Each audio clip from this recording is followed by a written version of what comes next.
What's up, everybody? Matt Gajewski here, back again with the Odd Shopper channel. Today we're talking college football betting, Week 10, the Wednesday Maction slate, doubleheader on deck. Before we get started, make sure to hit that thumbs up button, subscribe to the channel, and hit the notification bell so you know when this and all other content goes live.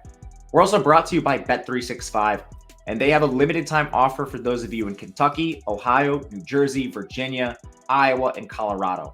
New users can make a deposit. Bet $5 in any game, any market. Whether it wins or loses, you are getting $150 in the form of bonus bets. In Kentucky, this is even better. You can bet just $1 to get $365. You need to be 21 or older, 18 in Kentucky. If you or someone you know has a gambling problem, please call or text 1-800-GAMBLER. But take advantage of these while you can. All right, Maction round 2, Wednesday. We kick things off with Ball State taking on Bowling Green. Absolute banger in the conference. Currently a 5.5 point spread in favor of Bowling Green. The over-under in the game sitting very low, 39.5 points. I think Ball State is a bit of a buy low here. Both these teams aren't very good.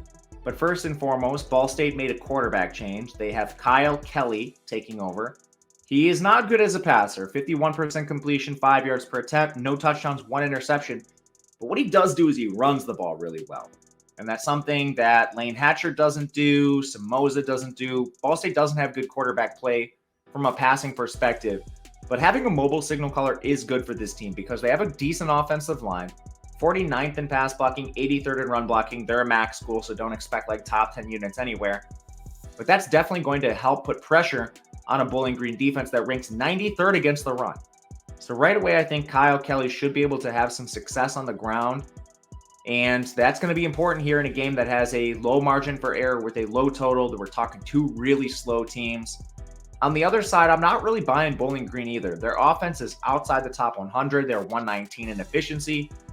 On the offensive line, they're 123rd in pass blocking, 103 in run blocking. I mean, Ball State's defense doesn't scare you. They're 116th overall. So even Bowling Green might have some success here. But they haven't had good quarterback play. Connor Basilick allegedly is going to return. Camden Orth actually played well in his place, and I think they should move to Camden Orth full time because Basilick, man, 57% completion, 6.4 yards per attempt, 2 big-time throws, 8 turnover-worthy plays, playing behind a horrible offensive line. I think we've got some micro edges in favor of Ball State, especially on offense. And with the run game and Kyle Kelly taking over, I think we see a low scoring, a tight, slow game overall where we can look to a team getting the points. We'll back Miami, Ohio at plus 5.5 here. As far as just pacing goes quickly before we move on, you've got Ball State 112th, Bowling Green 131st. So another thing suiting a team getting points. I think the under's also in play, but prefer the points. Next game, Kent State takes on Akron.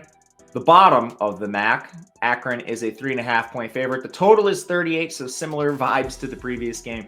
Kent State has one win. It's against FCS Central Connecticut State. Akron has one win. It is against Morgan State. However, Akron has 2 games with a positive post-game win expectancy.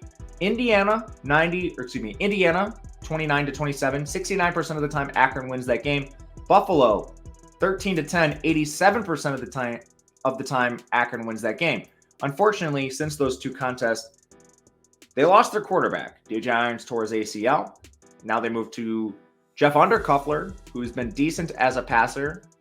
62% completion, 6.2 yards per attempt, but he only has 1 big-time throw, 7 turnover-worthy plays. He takes 1,000,000 sacks.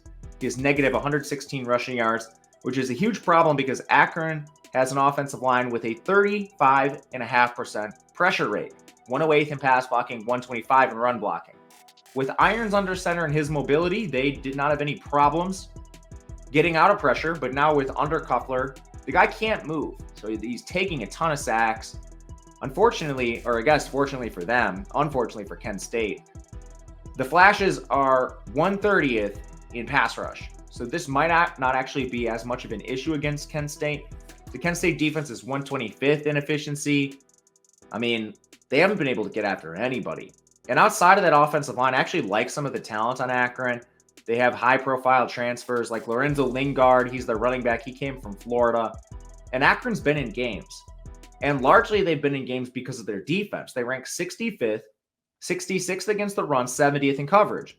Well, Kent State, in addition to having a pathetic defense, they're 127th in offensive efficiency, 129th in pass blocking, 130th in run blocking. They also have had a million injuries on their offensive line. Dustin Morrell got hurt in week 1. Nolan Rumler got hurt in week 1. Elijah Lamptey, one of their tackles, didn't play last week, nor did Nick Bryan, his center. They also didn't have their number one receiver, Trell Harris, or their number one running back, Gavin Garcia. Before last week's game, they mentioned wanting to use multiple quarterbacks with Michael Alamo and Tommy Ulikowski. Unfortunately, Ulikowski got hurt. Then after last game, they said they don't expect him back, but they're still going to use multiple quarterbacks. I don't even know who's going to play. Michael Alamo is going to split time with some third string from Kent State against a decent Akron defense. I mean, I'm going to bet Akron just based on whatever the hell is going on with Kent State. It's a complete disaster. The offensive line's horrible. They're playing multiple QBs, and we don't even know who they are. And then their wide receiver 1 and running back 1 are injured. We do not know if they'll play. So it's an Akron or pass. I'm going to play Akron -3.5. If you wait, you might be able to find a 3, but this game's coming up quickly, so we'll see. But completely fine laying the points with Akron, as crazy as that may sound. If you have a question, please leave a comment or reach out to me on Twitter at Matt_Gajewski. Thank you guys for watching. We'll be back every day this week talking bets. So until next time, good luck, and we'll see you later.